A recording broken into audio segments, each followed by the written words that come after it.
പിന്നെ അവന്റെ മാനസിക നില തകരുന്നതും ആരോഗ്യം വഷളാവുന്നതും ഒക്കെ ഞാൻ എന്റെ മനസ്സിൽ ഇത്രയും ദിവസങ്ങളിൽ കണ്ട് എനിക്ക് സഹനം എന്നുള്ള എന്റെ അങ്ങേ തലക്കെത്തിക്കുന്നു. പിന്നെ ഒരു കാര്യം കൂടെ പറയാണ്ട്, ഇത് കാഴ്ചക്കാർ കുറച്ച് കോമാളികള് നെഗറ്റീവ് കമന്റ് അടിക്കുന്നുണ്ട്. അവർക്ക് ആർക്കും അറിയില്ല ഈ നേരിട്ട് സഹിക്കുന്ന ആളുകളെ മനോവിഷമം. അങ്ങനെയുള്ളവർക്കും കൂടെ ഞാൻ ഒന്നും അല്ല പറയുന്നില്ല.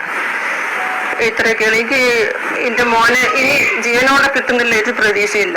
ഇപ്പോൾ എല്ലാ സപ്പോർട്ടും ചെയ്ത് കേന്ദ്രത്തിന്റെ സംസ്ഥാനത്തിന്റെ സഹായം പോയി കിട്ടിയില്ല. കേന്ദ്രം ഇപ്പോൾ സഹായിക്കാനാണ് പട്ടാളത്തിന് അങ്ങോട്ട് വിട്ടിരുന്നത് എങ്കിൽ അതിന് വേണ്ട എക്യുപ്മെന്റ്സും ഉണ്ടാവേനി, അതെടുക്കുകയും ചെയ്യേനി. ഞങ്ങൾ മനസ്സ് പ്രതീക്ഷ എന്താ പറയാ, ആ ടണൽ ദുരന്തത്തിലൊക്കെ പെട്ട പോലെ എന്റെ മോൻ ജീവനോടെ തിരിച്ചു വരുന്നു. ആ ഒരവസ്ഥ, ആ പ്രതീക്ഷയും എനിക്ക് മാറി. മതി, എനിക്ക് അത്രേ പറയാം. എന്താ ചോദിക്കാം കേട്ടോ? വേറെ എന്തെങ്കിലും ചോദിക്കാണ്ടോ? ഉണ്ടോ?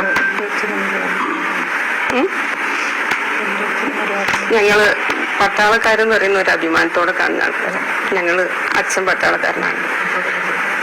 ആ ഒരു അഭിമാനമൊക്കെ തെറ്റിപ്പോവുക. ഇപ്പൊ എന്താ നടക്കുന്നത്? ഈ 4 വർഷത്തെ പട്ടാളം എന്ന് പറയുന്നത് ഇങ്ങനെ കൂലിക്ക് ആയിട്ട് ആൾക്കാരെ കാണിക്കുകയും ഗോഷ്ടി കെട്ടി വിടുന്ന സംഭവമായിട്ടാണോ ഇപ്പം വരുന്നത്?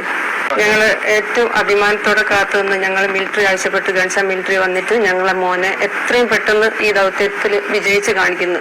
പക്ഷെ മിലിറ്ററി വന്നിട്ട് ഇത്രയും മണിക്കൂറുകളായിട്ട് യാതൊരു സംഭവമായിട്ടുള്ളൊരു ഭാഗം നടക്കുന്നത്.